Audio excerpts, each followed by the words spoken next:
Nia arrives as a new bride in the Akanam family compound, carrying a small bag and hope in her eyes. Madame Ifwiko watches her from the doorway, unimpressed. Nia sits quietly at the dinner table. The family eats in silence. Obinna looks indifferent. Madame Ifwiko ignores her. Nia kneels beside Papa Akanam, wrapping a cloth around his cold legs. She does this silently and gently. Nia carries a basket of yams on her head through the village while two women gossip behind her. Madame Ifwiko lectures Nia for not speaking properly and being too local. Nia is quietly sweeping the compound early in the morning when she overhears a conversation. Auntie Rose tells her friend about Obinna's real lady from Abuja. Nia pauses, broom in hand, trying to hide the pain on her face after hearing the gossip. Obinna returns home in a flashy car with Chitara beside him, smiling confidently. Madame Ifwiko proudly introduces Chitara to visitors, ignoring Nia completely. Obinna's car roars into the family compound. Chitara steps out first, wobbling on sky-high heels, fanning perfume behind her. Nia watches as Chitara's overpowering fragrance drifts through the house, mixing and clashing with the familiar smell of wood fire. Obinna gathers the household. With exaggerated pride, he introduces Chitara as the NGO partner. Nia stands off to the side, forgotten. A worker carries Chitara's fancy suitcases into the main house. Nia's handmade clay bricks used to build those walls are visible. Madame Ifwiko struts through Aduku's bustling market arm-in-arm with Chitara, proudly introducing her to vendors. That night Nia's belongings are moved to a cramped backyard shack. She folds her wrapper neatly on a narrow cot. Nia prepares a lavish meal for Obinna and Chitara, who laugh together at the table while she serves them.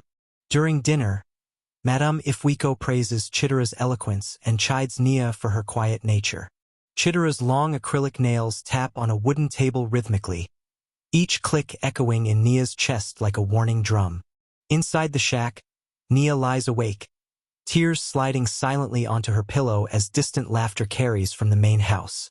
While washing dishes the next day, Nia drops her late mother's beloved calabash. A crack splits it, mirroring her breaking spirit. At dawn, Nia gazes at the horizon. Broom in hand, determination replacing sorrow. Something within her has shifted.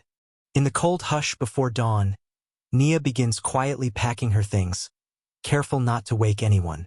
Nia gently lifts her old sewing machine, her lifeline and symbol of independence, into a sack. She wipes her late mother's grinding stone one last time before wrapping it up, followed by her sacred calabash set. She leads her beloved goat, raised since birth, out of the backyard quietly, away from curious eyes. She lifts a loose floor tile, revealing a wrapped cloth of hidden money, her secret contribution to the family shop. Nia's room stands bare now, just shadows where her things once sat, and a folded goodbye note left on the cot. Madame Ifwiko joyfully stirs a pot for Chitara's celebration feast, unaware that Nia is already gone. Obinna lounges with Chitara on the veranda, sipping palm wine, relaxed and proud. By midday, a servant opens Nia's room and gasps.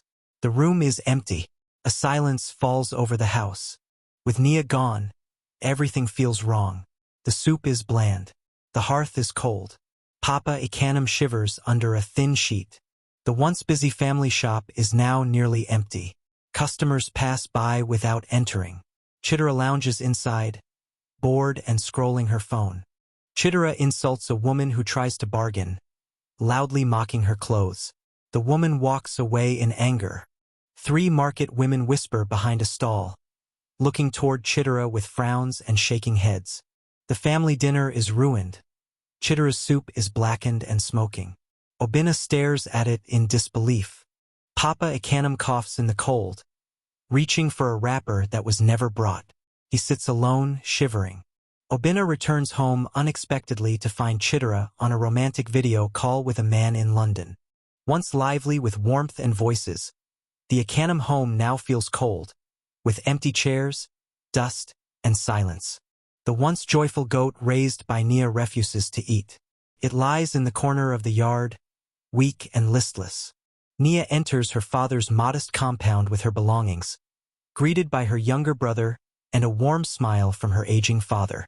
She arranges her items, her sewing machine, calabash set, and soap-making tools, on a simple wooden table. Nia opens her small roadside shop under a tree. A hand-painted sign reads, Nia's Soap and Stitch. 3 village women inspect her handmade soaps, smiling and nodding approvingly. Nia works late into the night on a sewing project, lit by a kerosene lantern. She balances a basket of finished clothes on her head and walks to the next village. A city-style woman tries on a dress Nia made and hugs her joyfully. Nia grinds leaves with a mortar and mixes oils for her herbal soap recipe. A crowd gathers at her stall. Her soaps are almost gone. Nia sits among older women and young adults in an open-air classroom. Nia practices English words out loud at night, repeating them with determination. Nia sews matching dresses for a women's council event. Nia stands before a mirror, practicing her speech, nervous but growing more confident. She walks toward a large open-air meeting under a canopy, carrying her speech.